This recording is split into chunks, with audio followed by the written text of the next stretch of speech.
ਸਤਿ ਸ਼੍ਰੀ ਅਕਾਲ ਜੀ। ਇਸ ਐਕਸਰਸਾਈਜ਼ ਦੇ ਵਿੱਚ ਅਸੀਂ ਸਿੱਖਾਂਗੇ ਮਾਰਕਿੰਗ ਕਰਨਾ ਅਤੇ ਡ੍ਰਿਲਿੰਗ ਥਰੂ ਹੋਲਸ ਕਰਨਾ। ਚਲਿਏ ਅਸੀਂ ਸਿੱਖਦੇ ਹਾਂ। ਆਓ ਇਸ ਸੈਸ਼ਨ ਦੇ ਉਦੇਸ਼ਾਂ ਨੂੰ ਵੇਖੀਏ। ਇਸ ਸੈਸ਼ਨ ਦੇ ਅੰਤ ਵਿੱਚ ਤੁਸੀਂ ਇਹ ਕਰਨ ਦੇ ਯੋਗ ਹੋਵੋਗੇ ਕਿ ਡ੍ਰਿਲਿੰਗ ਕੀ ਹੈ, ਵਰਨੀਅਰ ਹਾਈਟ ਗੇਜ ਦੀ ਵਰਤੋਂ ਕਰਦੇ ਹੋਏ ਡ੍ਰਿਲ ਹੋਲ ਸੈਂਟਰਾਂ ਨੂੰ ਮਾਰਕ ਕਰਨਾ, ਡ੍ਰਿਲਿੰਗ ਮਸ਼ੀਨ ਵਿੱਚ ਸਪਿੰਡਲ ਦੀ ਸਹੀ ਸਪੀਡ ਸੈੱਟ ਕਰਨਾ, ਡ੍ਰਿਲਿੰਗ ਮਸ਼ੀਨ ਦੀ ਵਰਤੋਂ ਕਰਦੇ ਹੋਏ ਡ੍ਰਿਲ ਥਰੂ ਹੋਲਸ ਕਰਨਾ।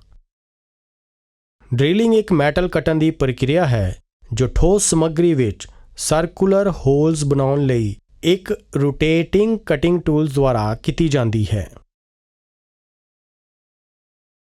ਡ੍ਰਿਲਿੰਗ ਆਪਰੇਸ਼ਨ ਇੱਕ ਡ੍ਰਿਲਿੰਗ ਮਸ਼ੀਨ ਤੇ ਕੀਤਾ ਜਾਂਦਾ ਹੈ। ਸਰਕੂਲਰ ਹੋਲਸ ਡ੍ਰਿਲ ਕਰਨ ਲਈ ਵਰਤੇ ਜਾਣ ਵਾਲੇ ਟੂਲਸ ਨੂੰ ਟਵਿਸਟ ਡ੍ਰਿਲ ਕਿਹਾ ਜਾਂਦਾ ਹੈ। ਇੱਕ ਹੋਲ ਵਿੱਚ ਖਾਸ ਕਰਕੇ ਮੱਧਮ ਆਮ ਤੌਰ ਤੇ ਇੱਕ ਸੋਲਿਡ ਬਾਡੀ ਵਿੱਚ ਜਾਂ ਦੁਆਰਾ ਇੱਕ ਓਪਨਿੰਗ ਹੁੰਦੀ ਹੈ। ਦੋ ਤਰ੍ਹਾਂ ਦੇ ਹੋਲਸ ਹੁੰਦੇ ਹਨ, ਬਲਾਈਂਡ ਹੋਲ ਅਤੇ ਥਰੂ ਹੋਲ। ਇੱਕ ਬਲਾਈਂਡ ਹੋਲ ਨੂੰ ਵਰਕਪੀਸ ਦਾ ਦੂਸਰਾ ਪਾਸਾ ਤੋੜੇ ਬਿਨਾਂ ਇੱਕ ਖਾਸ ਡੂੰਘਾਈ ਤੱਕ ਡ੍ਰਿਲ ਕੀਤਾ ਜਾਂਦਾ ਹੈ। ਇੱਕ ਥਰੂ ਹੋਲ ਪੂਰੀ ਤਰ੍ਹਾਂ ਵਰਕਪੀਸ ਵਿੱਚੋਂ ਲੰਘਦਾ ਹੈ। ਸਟੀਲ ਰੂਲ ਦੀ ਵਰਤੋਂ ਕਰਕੇ ਸੀ ਚੈਨਲ ਦੇ ਆਕਾਰ ਦੀ ਜਾਂਚ ਕਰੋ। ਬਾਸਟਰਡ ਫਾਈਲ ਦੀ ਵਰਤੋਂ ਕਰਕੇ ਸਾਰੇ ਬਾਹਰੀ ਫੇਸਿਸ ਫਾਈਲ ਕਰੋ। ਟਰਾਈ ਸਕੁਏਅਰ ਦੀ ਵਰਤੋਂ ਕਰਕੇ ਪੈਰਲਲਿਜ਼ਮ ਅਤੇ ਪਰਪੈਂਡੀਕੁਲੈਰਿਟੀ ਯਕੀਨੀ ਬਣਾਓ। ਮਾਰਕਿੰਗ ਮੀਡੀਆ ਅਪਲਾਈ ਕਰੋ। ਸਰਫੇਸ ਟੇਬਲ ਉੱਤੇ ਵਰਨੀਅਰ ਹਾਈਟ ਗੇਜ ਦੀ ਵਰਤੋਂ ਕਰਦੇ ਹੋਏ 90 mm × 74 mm × 40 mm ਦਾ ਆਕਾਰ ਮਾਰਕ ਕਰੋ। ਇੱਕ ਅਨਵਿਲ ਤੇ ਡਾਟ ਪੰਚ ਅਤੇ ਬਾਲ ਪੀਨ ਹੈਮਰ ਦੀ ਵਰਤੋਂ ਕਰਦੇ ਹੋਏ ਵਰਕਪੀਸ ਤੇ ਵਿਟਨੈਸ ਮਾਰਕ ਕਰੋ। ਫਾਈਲਾਂ ਦੇ ਵੱਖ-ਵੱਖ ਗ੍ਰੇਡਾਂ ਦੀ ਵਰਤੋਂ ਕਰਦੇ ਹੋਏ ਸੰਬੰਧਿਤ ਆਕਾਰਾਂ ਨੂੰ ਫਾਈਲ ਅਤੇ ਫਿਨਿਸ਼ ਕਰੋ। ਟਰਾਈ ਸਕੁਏਅਰ ਦੀ ਵਰਤੋਂ ਕਰਕੇ ਪੈਰਲਲਿਜ਼ਮ ਅਤੇ ਪਰਪੈਂਡੀਕੁਲੈਰਿਟੀ ਨੂੰ ਯਕੀਨੀ ਬਣਾਓ। ਵਰਨੀਅਰ ਕੈਲੀਪਰ ਦੀ ਵਰਤੋਂ ਕਰਕੇ ਡਾਇਮੈਂਸ਼ਨਸ ਦੀ ਜਾਂਚ ਕਰੋ। Marking off to drill through holes. ਦੁਬਾਰਾ ਸੀ ਚੈਨਲ ਦੀ ਉੱਪਰਲੀ ਸਤ੍ਹਾ ਉੱਤੇ ਮਾਰਕਿੰਗ ਮੀਡੀਆ ਅਪਲਾਈ ਕਰੋ। ਸਰਫੇਸ ਟੇਬਲ ਉੱਤੇ ਐਂਗਲ ਪਲੇਟ ਦੀ ਮਦਦ ਨਾਲ ਜੌਬ ਨੂੰ ਸਪੋਰਟ ਕਰੋ। ਸਰਫੇਸ ਟੇਬਲ ਤੇ ਵਰਨੀਅਰ ਹਾਈਟ ਗੇਜ ਦੀ ਵਰਤੋਂ ਕਰਦੇ ਹੋਏ ਫੇਸ B ਤੋਂ 17 mm, 37 mm ਅਤੇ 57 mm ਦੀ ਦੂਰੀ ਤੇ ਲਾਈਨਾਂ ਬਣਾਓ। ਵਰਨੀਅਰ ਹਾਈਟ ਗੇਜ ਦੀ ਵਰਤੋਂ ਕਰਦੇ ਹੋਏ ਫੇਸ C ਤੋਂ 15 mm, 33 mm ਅਤੇ 51 mm ਦੀ ਦੂਰੀ ਤੇ ਇੱਕ ਲਾਈਨ ਬਣਾਓ। ਡਰਾਇੰਗ ਦੇ ਅਨੁਸਾਰ ਐਨਵਿਲ ਤੇ ਸੈਂਟਰ ਪੰਚ ਅਤੇ ਬਾਲ ਪੀਨ ਹੈਮਰ ਦੀ ਵਰਤੋਂ ਕਰਦੇ ਹੋਏ ਡ੍ਰਿਲ ਕੀਤੇ ਜਾਣ ਵਾਲੇ ਹੋਲ ਸੈਂਟਰਸ ਮਾਰਕ ਕਰੋ। ਸਪਿੰਡਲ ਸਪੀਡ ਰੈਵੋਲੂਸ਼ਨਸ ਪਰ ਮਿੰਟ ਵਿੱਚ ਸਪਿੰਡਲ ਸਪੀਡ ਇੱਕ ਇਕੁਏਸ਼ਨ ਦੀ ਵਰਤੋਂ ਕਰਕੇ ਕੈਲਕੂਲੇਟ ਕੀਤੀ ਜਾਂਦੀ ਹੈ। N = V × 1000 divided by D × pi RPM, ਜਿੱਥੇ V ਕਟਿੰਗ ਸਪੀਡ ਹੈ ਯਾਨੀ ਮੀਟਰ ਪ੍ਰਤੀ ਮਿੰਟ ਵਿੱਚ, D ਡ੍ਰਿਲ ਬਿਟ ਦਾ ਡਾਇਆਮੀਟਰ ਹੈ ਯਾਨੀ ਮਿਲੀਮੀਟਰ ਵਿੱਚ, ਪਾਈ 22/7 ਯਾਨੀ 3.1412 ਹੈ। ਕਟਿੰਗ ਸਪੀਡ ਸਮੱਗਰੀ ਦੀ ਕਿਸਮ ਦੇ ਆਧਾਰ ਤੇ ਟੇਬਲ ਤੋਂ ਚੁਣੀ ਜਾਂਦੀ ਹੈ ਜਿਸ ਵਿੱਚ ਇੱਕ ਹੋਲ ਡ੍ਰਿਲ ਕੀਤਾ ਜਾਂਦਾ ਹੈ। ਉਦਾਹਰਨ ਲਈ ਇੱਕ MS ਪਲੇਟ ਉੱਤੇ 8 mm ਥਰੂ ਹੋਲ ਡ੍ਰਿਲ ਕਰਨ ਲਈ ਕਟਿੰਗ ਸਪੀਡ ਇਸ ਤਰ੍ਹਾਂ ਕੈਲਕੂਲੇਟ ਕੀਤੀ ਜਾਂਦੀ ਹੈ। V = ਟੇਬਲ ਦੇ ਅਨੁਸਾਰ MS ਸਮੱਗਰੀ ਲਈ cutting speed 30 metre per minute ਵਜੋਂ ਚੁਣੀ ਗਈ ਹੈ। ਇਸ ਲਈ n equal to 30 into 1000 divided by 8 into 3.14 rpm. n equal to 1194.26 rpm.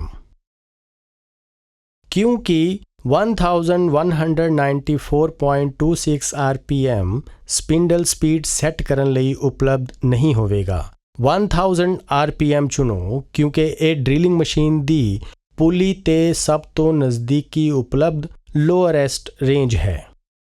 8 mm hole ਨੂੰ ਡ੍ਰਿਲ ਕਰਨ ਲਈ ਚੁਣੀ ਗਈ ਸਪਿੰਡਲ ਸਪੀਡ 1000 rpm ਹੈ। Drilling feed. ਫੀਡ ਉਹ ਦੂਰੀ ਯਾਨੀ x ਹੈ ਜੋ ਇੱਕ ਡ੍ਰਿਲ ਨੂੰ ਇੱਕ ਪੂਰੇ ਰੋਟੇਸ਼ਨ ਵਿੱਚ ਕੰਮ ਵਿੱਚ ਅੱਗੇ ਵਧਾਉਂਦੀ ਹੈ। ਫੀਡ ਦੀ ਦਰ ਕਈ ਕਾਰਕਾਂ ਉੱਤੇ ਨਿਰਭਰ ਕਰਦੀ ਹੈ। ਲੋੜੀਂਦੀ ਫਿਨਿਸ਼, ਡ੍ਰਿਲ ਬਿਟ ਦੀ ਕਿਸਮ ਯਾਨੀ ਡ੍ਰਿਲ ਬਿਟ ਸਮੱਗਰੀ, ਡ੍ਰਿਲ ਕੀਤੀ ਜਾਣ ਵਾਲੀ ਸਮੱਗਰੀ। ਟੇਬਲ ਡ੍ਰਿਲ ਬਿਟ ਡਾਇਆਮੀਟਰ ਦੇ ਸੰਬੰਧ ਵਿੱਚ ਫੀਡ ਦੀ ਰੇਂਜ ਦਰਸਾਉਂਦਾ ਹੈ। ਡ੍ਰਿਲਿੰਗ ਮਸ਼ੀਨ ਤੇ ਵਰਕਿੰਗ ਟੇਬਲ ਨੂੰ ਇਸ ਤਰ੍ਹਾਂ ਸਾਫ਼ ਕਰੋ ਕਿ ਇਹ ਚਿਪਸ ਤੋਂ ਮੁਕਤ ਹੋਵੇ।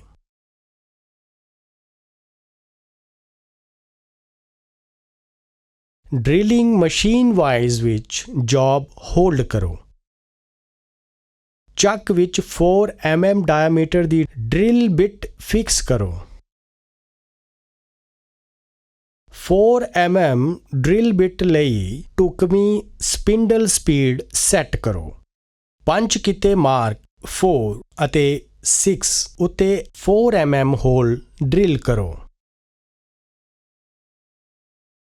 ਪਿਲਰ ਡ੍ਰਿਲਿੰਗ ਮਸ਼ੀਨ ਦੀ ਵਰਤੋਂ ਕਰਕੇ ਥਰੂ ਹੋਲਸ ਡ੍ਰਿਲਿੰਗ ਲਈ ਬਾਕੀ ਸੈਂਟਰ ਪੰਚ ਕੀਤੇ ਮਾਰਕ ਤੇ 7 ਪਾਇਲਟ ਹੋਲਸ ਡ੍ਰਿਲ ਕਰੋ। ਪਾਇਲਟ ਹੋਲਸ ਤੇ ਸਟੈਪ ਵਿੱਚ ਲੋੜੀਂਦੇ ਹੋਲਸ ਡ੍ਰਿਲ ਕਰਨ ਲਈ ਚੱਕ ਵਿੱਚ 6 mm ਡ੍ਰਿਲ ਬਿਟ ਫਿਕਸ ਕਰੋ। ਸਪਿੰਡਲ ਦੇ ਚੱਕ ਵਿੱਚ 8 mm ਡ੍ਰਿਲ ਬਿਟ ਫਿਕਸ ਕਰੋ ਅਤੇ ਪੁਆਇੰਟਸ 1, 3, 7 ਅਤੇ 9 ਉੱਤੇ 4 8 mm ਥਰੂ ਹੋਲਸ ਡ੍ਰਿਲ ਕਰਨ ਲਈ ਉਚਿਤ ਸਪੀਡ ਸੈੱਟ ਕਰੋ। 8 mm ਡ੍ਰਿਲ ਬਿਟ ਦੀ ਵਰਤੋਂ ਕਰਦੇ ਹੋਏ ਪੁਆਇੰਟਸ 2, 5 ਅਤੇ 8 ਤੇ ਡ੍ਰਿਲ ਕਰੋ ਤਾਂ ਜੋ ਹੌਲੀ-ਹੌਲੀ ਲੋੜੀਂਦਾ ਡਾਇਆਮੀਟਰ ਪ੍ਰਾਪਤ ਕੀਤਾ ਜਾ ਸਕੇ। ਪੁਆਇੰਟਸ 2 ਅਤੇ 8 ਤੇ 2 10 mm ਥਰੂ ਹੋਲਸ ਡ੍ਰਿਲ ਕਰਨ ਲਈ ਸਪਿੰਡਲ ਦੇ ਚੱਕ ਵਿੱਚ 10 mm ਡ੍ਰਿਲ ਬਿਟ ਫਿਕਸ ਕਰੋ। 16 mm ਥਰੂ ਹੋਲਸ ਪ੍ਰਾਪਤ ਕਰਨ ਲਈ ਪੁਆਇੰਟ 5 ਤੇ ਪਹਿਲਾਂ 10 mm ਡ੍ਰਿਲ ਬਿਟ ਨਾਲ ਸ਼ੁਰੂ ਕਰੋ ਅਤੇ ਹੋਲ ਡ੍ਰਿਲ ਕਰੋ। ਅਸੀਂ ਪੁਆਇੰਟ 5 ਤੇ ਥਰੂ ਹੋਲਸ 10 mm ਪ੍ਰਾਪਤ ਕੀਤਾ ਹੋਵੇਗਾ। 16 mm ਥਰੂ ਹੋਲ ਡ੍ਰਿਲ ਕਰਨ ਲਈ ਅਸੀਂ ਪਹਿਲਾਂ ਹੋਲਸ ਨੂੰ ਡ੍ਰਿਲ ਕਰਨ ਲਈ 10 mm ਡ੍ਰਿਲ ਬਿਟ ਦੀ ਵਰਤੋਂ ਕੀਤੀ ਸੀ। ਹੁਣ ਇੱਕ ਸਲੀਵ ਦੀ ਮਦਦ ਨਾਲ ਸਪਿੰਡਲ ਵਿੱਚ 14 mm ਡ੍ਰਿਲ ਬਿਟ ਫਿਕਸ ਕਰੋ ਅਤੇ ਉਚਿਤ ਸਪੀਡ ਸੈੱਟ ਕਰੋ। ਅਸੀਂ ਪੁਆਇੰਟ 5 ਉੱਤੇ ਥਰੂ ਹੋਲ 14 mm ਪ੍ਰਾਪਤ ਕੀਤਾ ਹੋਵੇਗਾ। ਹੁਣ ਉਸੇ ਪੁਆਇੰਟ 5 ਉੱਤੇ 16 mm ਥਰੂ ਹੋਲ ਡ੍ਰਿਲ ਕਰਨ ਲਈ ਇੱਕ ਸਲੀਵ ਦੀ ਮਦਦ ਨਾਲ ਸਪਿੰਡਲ ਵਿੱਚ 16 mm ਡ੍ਰਿਲ ਬਿਟ ਫਿਕਸ ਕਰੋ। ਅਸੀਂ ਪੁਆਇੰਟ 5 ਉੱਤੇ ਥਰੂ ਹੋਲ 16 mm ਪ੍ਰਾਪਤ ਕੀਤਾ ਹੋਵੇਗਾ। ਜੌਬ ਪੂਰਾ ਕਰੋ ਅਤੇ ਸਾਰੇ ਕੋਨੇ ਡੀਬਰ ਕਰੋ। ਤੇਲ ਦੀ ਪਤਲੀ ਪਰਤ ਲਗਾਓ ਅਤੇ ਇਸ ਨੂੰ ਮੁਲਾਂਕਣ ਲਈ ਸੁਰੱਖਿਅਤ ਰੱਖੋ। ਸਾਵਧਾਨੀਆਂ। ਡ੍ਰਿਲਿੰਗ ਕਰਦੇ ਸਮੇਂ ਕੂਲੈਂਟ ਦੀ ਵਰਤੋਂ ਕਰੋ। ਡ੍ਰਿਲ ਚੁੱਕ ਵਿੱਚ ਡ੍ਰਿਲ ਬਿਟ ਕੱਸਣ ਲਈ ਚੱਕ ਕੀ ਦੀ ਵਰਤੋਂ ਕਰੋ। ਡ੍ਰਿਲਿੰਗ ਮਸ਼ੀਨ ਸਪਿੰਡਲ ਤੋਂ ਟੈਪਰ ਸ਼ੈਂਕ ਡ੍ਰਿਲ ਬਿਟ ਹਟਾਉਣ ਲਈ ਡ੍ਰਿਫਟ ਦੀ ਵਰਤੋਂ ਕਰੋ।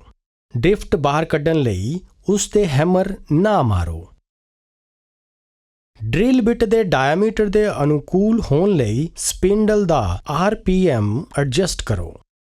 ਵਰਤੋਂ ਤੋਂ ਬਾਅਦ ਡਰਿਲ ਬਿਟ ਅਤੇ ਡਰਿਲ ਚੱਕ ਹਟਾ ਦਿਓ। ਇਹ ਯਕੀਨੀ ਬਣਾਓ ਕਿ ਡਰਿਲ ਬਿਟ ਵਾਈਜ਼ ਵਿੱਚ ਪ੍ਰਵੇਸ਼ ਨਾ ਕਰੇ। ਆਪਣੇ ਨੰਗੇ ਹੱਥਾਂ ਨਾਲ ਚਿਪਸ ਨਾ ਹਟਾਓ। ਬਰਸ਼ ਦੀ ਵਰਤੋਂ ਕਰੋ। ਜਦੋਂ ਮਸ਼ੀਨ ਚੱਲ ਰਹੀ ਹੋਵੇ ਤਾਂ ਬੈਲਟ ਬਦਲਣ ਦੀ ਕੋਸ਼ਿਸ਼ ਨਾ ਕਰੋ। ਰੀਕੈਪ ਕਰਨ ਲਈ ਅਸੀਂ ਇਹ ਸਿੱਖਿਆ ਹੈ। ਡ੍ਰਿਲਿੰਗ ਕੀ ਹੈ? ਵਰਨੀਅਰ ਹਾਈਟ ਗੇਜ ਦੀ ਵਰਤੋਂ ਕਰਦੇ ਹੋਏ ਡਰਿਲ ਹੋਲ ਸੈਂਟਰਾਂ ਨੂੰ ਮਾਰਕ ਕਰਨਾ।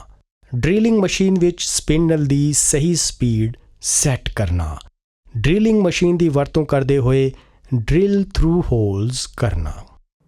ਮਾਰਕਿੰਗ ਕਰਨ ਦੀ ਅਤੇ ਡ੍ਰਿਲਿੰਗ ਥਰੂ ਹੋਲਸ ਕਰਨ ਦੀ ਇਹ ਐਕਸਰਸਾਈਜ਼ ਇੱਥੇ ਹੀ ਸਮਾਪਤ ਹੁੰਦੀ ਹੈ। ਮਿਲਦੇ ਹਾਂ ਅਗਲੀ ਐਕਸਰਸਾਈਜ਼ ਦੇ ਵਿੱਚ।